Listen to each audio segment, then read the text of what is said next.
Welcome back. Eastern Michigan University is picking up the books and taking their classes on the road to women behind bars. Yeah, Megan Lechner joins us with more on the program. Megan, thank you so much for being with us. Oh, thank you so much for having me. Okay, so how does this program work? Yeah, so we actually just sent out our admissions letters on Friday afternoon. We have about 25 women in our first cohort of students who are going to be earning full-fledged EMU bachelor's degrees while they are incarcerated at Women's Huron Valley Correctional Facility. All right, so I'm trying to picture how the school day actually works. I mean, I know a normal college, you go to classes all day. How does it work for the women behind bars? Can you paint the school day for us? Absolutely. So similar to on-campus students, our students are actually taking night classes. So professors, it's a part of their standard course load, but they do volunteer to come into, volunteer their class to come into this space, and they, one night a week per class. So about 4 nights a week, our ladies are learning alongside EMU professors who have entered the prison, and they are doing the exact same coursework that the on-campus students are doing during the day. And Megan, what degree paths do you all offer? So we have 2 to start. We're hoping to expand. Right now, the ladies can choose between a Bachelor's of Business Administration or a Bachelor's of General Studies, which is a really unique way for us to allow these women to use the skills they already have and the learning they've already done through whether that be their GED courses or their associate's degree courses to be able to tailor a degree specifically to what they want to do post-release. All right, talk about how important it is or how beneficial it is for somebody who comes out and is released and has a degree or a certificate in their hand. Because I mean, they face many challenges as it is, but how far ahead are they if they have a degree or certificate? Oh, absolutely. So research from the RAND Corporation and the Vera Institute of Justice tell us that anybody, man or woman, that participates in any sort of post-secondary education has a 48% chance less chance of going back to prison, which is incredible. As we know, recidivism is a huge issue in this country, and that is one of the main reasons we are entering this space.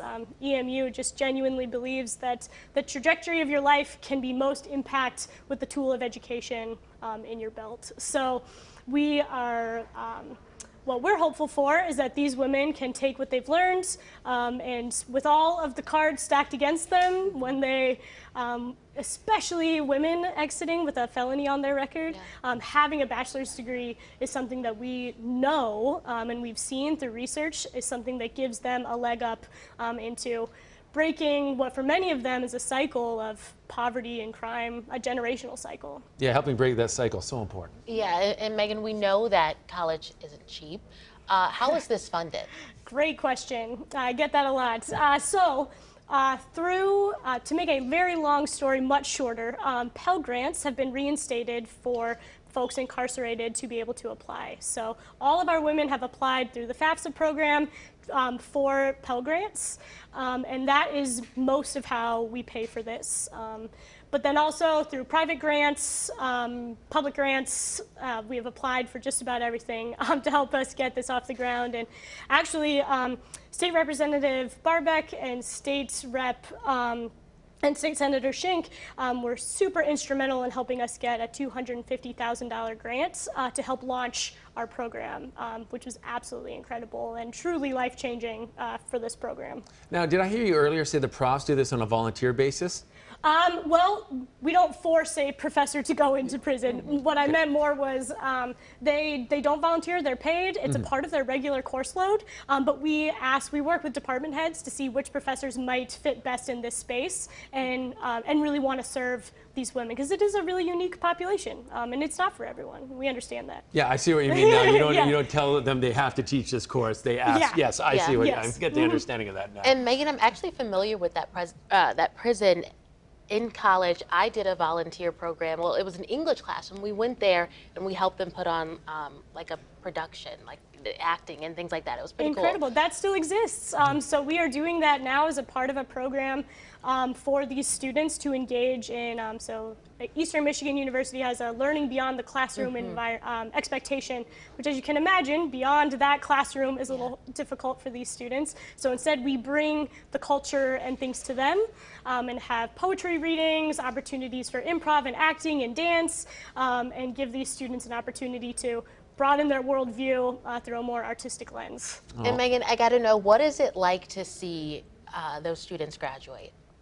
It's absolutely incredible. I think these students, I've worked in higher education in a more traditional way for a long time, and transitioning to this, I have never seen more committed, engaged, active students than these. And to watch these students bring their families into this fold and have get their children, their parents, their siblings, their community to watch them achieve this great thing that they likely never thought they could, it's life-changing. And I wish so many more people could experience it, because I think our narrative around what it means to be incarcerated and the value that these people bring would really change. Yeah. EMU making change. Thank you very much for telling us about it this morning, Megan. Oh, thank you so much for having me. We're thrilled to get our story out there and to showcase the great things these women can do. Well, it was a pleasure. Amazing work you Thank guys you. are doing. Thank you very much.